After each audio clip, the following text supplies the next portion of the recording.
જય શ્રી કૃષ્ણ મિત્રો, આ વિડીયોમાં સાંભળશું શ્રાવણ માસમાં આવતી સંતાન સુખ આપનારી પુત્રદા એકાદશી ક્યારે છે। શ્રાવણ માસની સુદ પક્ષની એકાદશી એટલે પુત્રદા એકાદશી। આ એકાદશીનું વ્રત કરવાથી પુત્ર પ્રાપ્તિની મનોકામના પૂર્ણ થાય છે। આ વ્રત વર્ષમાં 2 વાર આવે છે, પોષ મહિનામાં અને શ્રાવણ મહિનામાં। એકાદશીનું આ વ્રત ભગવાન શ્રી હરિ વિષ્ણુને સમર્પિત છે। જે વ્યક્તિ પૂરી શ્રદ્ધા અને નિયમથી આ એકાદશીનું વ્રત પૂજા ઉપવાસ કરે છે તેના પૂર્વ જન્મના પાપ દુઃખ કષ્ટ દૂર થાય છે। ધન વૈભવ લક્ષ્મી યશ અને સંતાનની પ્રાપ્તિ થાય છે। વર્ષમાં કુલ 24 એકાદશી આવે છે, અધિક માસની 2 એકાદશી। આ દરેક એકાદશીનું મહત્વ છે, પરંતુ શ્રાવણ માસની સુદ પક્ષની જે પુત્રદા એકાદશી આવે છે તેનું વ્રત અતિ પુણ્ય ફળ આપનારું છે। જો આ વ્રત નિસંતાન દંપતી કરે તો તેને અવશ્ય સંતાનની પ્રાપ્તિ થાય છે। પુત્રની ઈચ્છા રાખનાર દંપતી જો આ વ્રત કરે તો તેને પુત્ર પ્રાપ્તિની ઈચ્છા પૂર્ણ થાય છે। આથી જ આ એકાદશીને પુત્રદા એકાદશી કહે છે। પુત્રદા એકાદશી તિથિની શરૂઆત થાય છે તારીખ 22 અને 23 ઓગસ્ટ 2026ની રાત્રે 2 વાગ્યાની આસપાસ। તિથિ પૂર્ણ થાય છે તારીખ 24 ઓગસ્ટ 2026 વહેલી સવારે 4 કલાક 18 મિનિટે। એકાદશીનું વ્રત હંમેશા ઉદયા તિથિ અનુસાર કરવાનું હોય છે। આ વર્ષે એકાદશી 2 દિવસ પડે છે તથા બંને એકાદશીની તિથિ સૂર્યોદય તિથિ અનુસાર પડે છે। આથી બંને એકાદશી માન્ય રખાશે। 23 ઓગસ્ટના દિવસે જે એકાદશી પડે છે તે દશમયુક્ત છે તથા 24 ઓગસ્ટની એકાદશી પડે છે તે ત્રાદશીયુક્ત છે। તારીખ 23 ઓગસ્ટ 2026 રવિવારે એકાદશી પડે છે તેને સ્માર્ત એકાદશી કહેવાશે। તારીખ 24 ઓગસ્ટ 2026 સોમવારે જે એકાદશી છે તે દ્રાદશીયુક્ત એકાદશી પડે છે તેને વૈષ્ણવ એકાદશી કહેવાશે। શાસ્ત્રોમાં દ્રાદશીયુક્ત એકાદશીને શ્રેષ્ઠ એકાદશી કહી છે। તો આ બેમાંથી કોઈ પણ એકાદશી તમારી સમય અનુકૂળતા પ્રમાણે તમે કરી શકો છો। મિત્રો, હવે જાણી લઈએ કે પારણા ક્યારે કરવાના છે। તો મિત્રો, જે ભક્તોએ તારીખ 23 ઓગસ્ટ 2026 રવિવારે સ્માર્ત એકાદશી કરી છે તો તેમણે પારણ કરવાના રહેશે તારીખ 24 ઓગસ્ટ 2026 રવિવારે બપોરે 1 કલાક 40 મિનિટથી લઈને 4 કલાક 15 મિનિટની આસપાસ।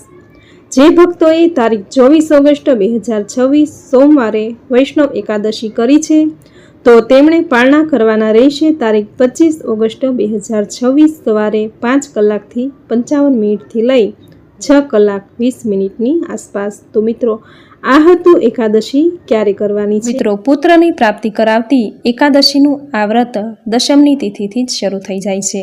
આથી આ વ્રત કરનારે દશમના દિવસે એકટાણું કરવું। એકાદશીના દિવસે પ્રાતઃકાળે વહેલા ઉઠી સ્નાન કાર્યથી પરવારી આ દિવસે ભગવાન શ્રી હરિ વિષ્ણુની બાળ સ્વરૂપની પૂજા કરવી।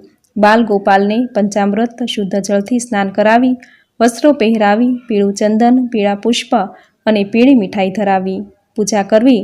આખો દિવસ ઉપવાસ કે ફળાહાર કરવો। ભગવાન શ્રી હરિ વિષ્ણુના ભજન કીર્તન કરવા। આ દિવસે દીપદાનનું ખૂબ જ મહત્વ છે। આ દિવસે વિષ્ણુ સહસ્ત્ર નામનો જપ કરવો। ગોપાલ સહસ્ત્ર નામ ઓમ નમઃ ભગવતે વાસુદેવાય મંત્રનો જપ કરવો।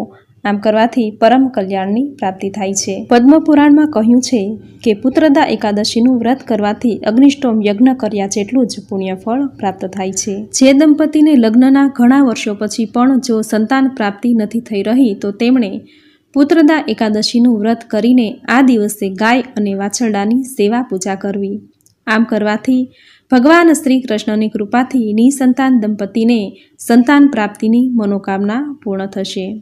જેમના જીવનમાં પિતૃદોષ છે, પિતૃદોષના કારણે ઘણી બધી સમસ્યાનો સામનો કરવો પડે છે તો તેમણે એકાદશીના દિવસે પીપળાની પૂજા કરવી, બ્રાહ્મણોને ભોજન કરાવવું, દાન દક્ષિણા આપવી। આમ કરવાથી પિતૃઓ પ્રસન્ન થશે, તેના વંશજોને સુખ શાંતિ સમૃદ્ધિના પુત્ર પ્રાપ્તિના આશીર્વાદ આપશે, તેના મનની મનોકામના પૂર્ણ થશે તથા દ્રાદશીના દિવસે યથાયોગ્ય દાન દક્ષિણા આપવી અથવા બ્રાહ્મણને કાચું સીધું અર્પણ કરવું, ગાયને લીલો ઘાસચારો આપવો, પક્ષીને દાણા ચણ નાખવા, ભૂખ્યાને અન્ન આપી વ્રતના પારણા કરવા।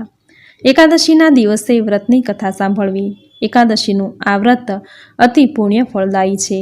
જે વ્યક્તિ આ વ્રત કે ઉપવાસ નથી કરી શકતા તો તેમણે વ્રતની કથા જરૂર સાંભળવી જોઈએ, જે વ્રત કર્યા જેટલું જ પુણ્ય ફળ પ્રાપ્ત થશે.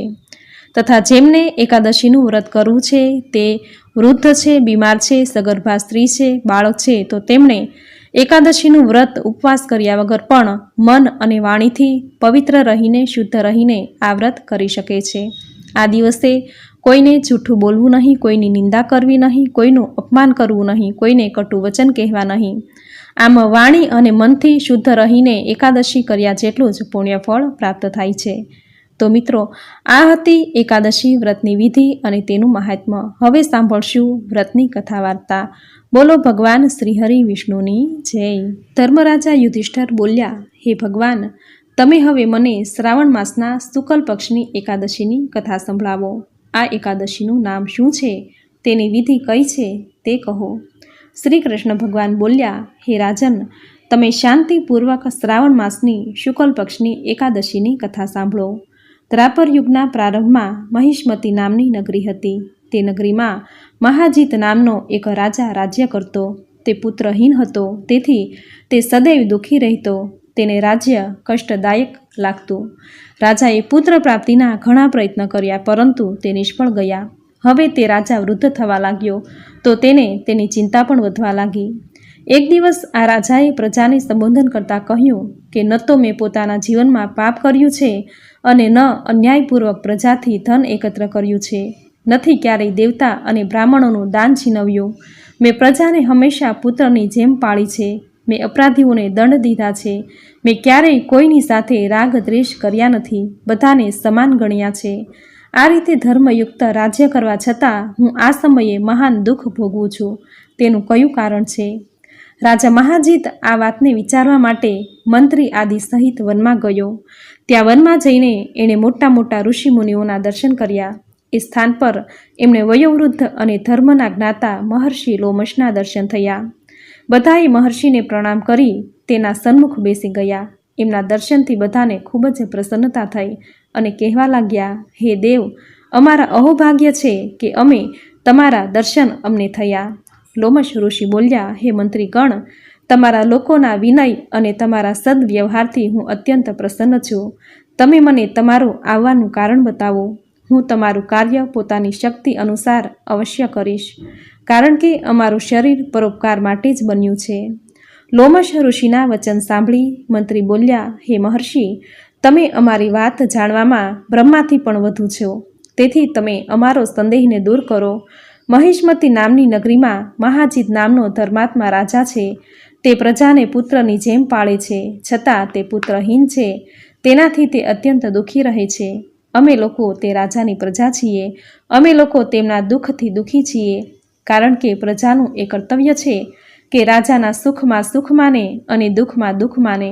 એમના પુત્રહીન હોવાનું હજુ સુધી કારણ પ્રતીત થયું નથી. તેથી અમે લોકો તમારી પાસે આવ્યા છીએ.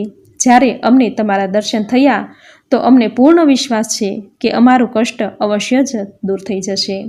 મહાન પુરુષોના દર્શન માત્રથી જ પ્રત્યેક કાર્યની સિદ્ધિ થાય છે. તેથી હવે તમે અમારા રાજાને પુત્ર થાય તેવો કોઈ ઉપાય બતાવો.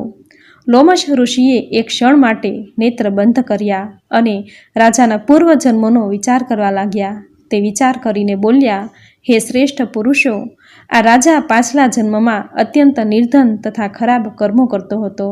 તે એક ગામથી બીજા ગામ ફરતો. એક દિવસ જેઠ માસના શુક્લ પક્ષની એકાદશીના દિવસે 2 દિવસથી ભૂખ્યો હતો. બપોરના સમયે એક જળાશયમાં જળ પીવા ગયો. તે સ્થાન પર એ જ સમયે વિયાયેલી ગાય જળ પી રહી હતી. રાજાએ તરસી ગાયને ભગાડીને સ્વયં જળ પીવા લાગ્યો. તેથી રાજાને આ દુઃખ ભોગવવું પડે છે. એકાદશીના દિવસે ભૂખ્યા રહેવાથી એ રાજા થયો અને તરસી ગાયને હટાવવાથી પુત્ર વિયોગનું દુઃખ તેને ભોગવવું પડે છે. તેથી બધા લોકો બોલ્યા, હે મહર્ષિ, શાસ્ત્રોમાં એવું લખ્યું છે કે પુણ્યથી પાપ નષ્ટ થાય છે. જેથી કૃપા કરીને તમે રાજાના પૂર્વજન્મના પાપ નષ્ટ થવાનો ઉપાય બતાવો, કારણ કે એ પાપનો ક્ષય થવાથી પુત્ર રત્નની ઉત્પત્તિ થશે. મુનિના વચનોને સાંભળીને લોમશ ઋષિ બોલ્યા, હે સજ્જનો, જો તમે શ્રાવણ માસની શુક્લ પક્ષની પુત્રદા એકાદશીનું તમે બધા લોકો વ્રત કરો અને રાત્રિએ જાગરણ કરો અને તે વ્રતનું ફળ રાજાને પ્રદાન કરી દો, તો તમારા રાજાને પુત્ર પ્રાપ્તિ થશે. ત્યારે સમસ્ત દુઃખ નષ્ટ થઈ જશે. મંત્રીઓ સહિત સમસ્ત પ્રજા મહર્ષિ લોમશ ઋષિના વચન સાંભળી પ્રસન્નતાપૂર્વક પોતાના નગરમાં પાછા આવ્યા. આ બધા જ લોકોએ શ્રાવણ માસના શુક્લ પક્ષની એકાદશીએ લોમશ ઋષિની આજ્ઞા અનુસાર વિધિપૂર્વક વ્રત કર્યું અને દ્રાદશીએ એમનું ફળ રાજાને આપ્યું. એ પુણ્યના પ્રભાવથી રાણીએ ગર્ભ ધારણ કર્યો અને 9 મહિના બાદ અત્યંત તેજસ્વી પુત્ર રત્ન પ્રાપ્ત થયો. હે રાજન, તેથી જ આ એકાદશીનું નામ પુત્રદા એકાદશી પડ્યું છે. જે મનુષ્ય પુત્ર રત્ન પ્રાપ્ત કરવા ઈચ્છે છે તેને આ એકાદશીનું વિધિપૂર્વક વ્રત કરવું જોઈએ. આ વ્રતના પ્રભાવથી આલોક અને પરલોકમાં સ્વર્ગ મળે છે. આ પ્રમાણે શ્રાવણ માસના શુક્લ પક્ષની પુત્રદા એકાદશી વ્રત કથા સંપૂર્ણ. બોલો ભગવાન શ્રી હરિ વિષ્ણુની જય. તો મિત્રો, આ હતી પુત્રદા એકાદશી વ્રતની વિધિ, તેનું મહાત્મ્ય, આ દિવસે કરવાના ઉપાય અને કથા વાર્તા. મિત્રો, એકાદશીના આ દિવસે દીપદાનનું પણ ખૂબ જ મહત્વ છે. આ દિવસે દીપદાન કરવાથી અશ્વમેઘ યજ્ઞ કર્યાનું પુણ્યફળ પ્રાપ્ત થાય છે. નિસંતાન દંપતી જો આ દિવસે સજોડે સંતાન ગોપાલ સ્તોત્રનો પાઠ પૂરી શ્રદ્ધાથી કરે તો તેને અવશ્ય સંતાન પ્રાપ્તિ થાય છે. આ દિવસે સત્યનારાયણનું પૂજન કરવું, કથા સાંભળવી, શ્રીમદ ભાગવદ્ ગીતાના પાઠ કરવા, આવી રીતે એકાદશીનું વ્રત કરવું. આપણા ઋષિ મુનિઓએ મનુષ્યના પાપ પુણ્યનો, સ્વર્ગ નર્ક આદિનો વિચાર કરીને મનુષ્યને સારા કર્મો કરવા, સારા માર્ગે ચાલવા, વ્રત, જપ, તપ આદિનું સૂચન કરેલું છે. તેમાંનું એક છે એકાદશીનું વ્રત. આ વ્રત કરવાથી મનુષ્યની આધિ વ્યાધિ ઉપાધિ દૂર થાય છે, સુખ સમૃદ્ધિને પ્રાપ્ત કરે છે. આથી દરેક એકાદશીના દિવસે સ્નાન, દાન, ધ્યાન, વ્રત, પૂજા, ઉપવાસ કરી ભગવાન શ્રી હરિની કૃપા જરૂર પ્રાપ્ત કરવી. તેની કૃપાથી ધન, ધાન્ય, સુખ, સમૃદ્ધિ, ધન, લક્ષ્મી, પુત્ર, પુત્રાદિનું સુખ પ્રાપ્ત થાય છે. જો એકાદશીનું વ્રત કે ઉપવાસ ન થઈ શકે તો વ્રતની કથા જરૂર સાંભળવી. જે સાંભળવા માત્રથી જ વ્રત કર્યા જેટલું જ પુણ્યફળ પ્રાપ્ત થાય છે. તો મિત્રો, આ હતું પુત્રદા એકાદશી વ્રતની વિધિ, તેનું મહાત્મ્ય અને સુંદર કથા વાર્તા, જે તમે પૂરી શ્રદ્ધાથી અંત સુધી સાંભળી, જે સાંભળવી તમને જરૂર ગમી હશે. તો વિડીયોને લાઇક કરી કોમેન્ટમાં જય શ્રી હરિ વિષ્ણુ, જય બાલ ગોપાલ જરૂર લખજો.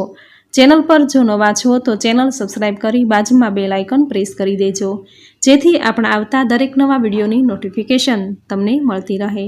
તો ફરી મળીશું આવી જ નવી ધાર્મિક માહિતી, નવી ધાર્મિક કથા સાથે. ત્યાં સુધી આપ સૌને મારા જય શ્રી કૃષ્ણ.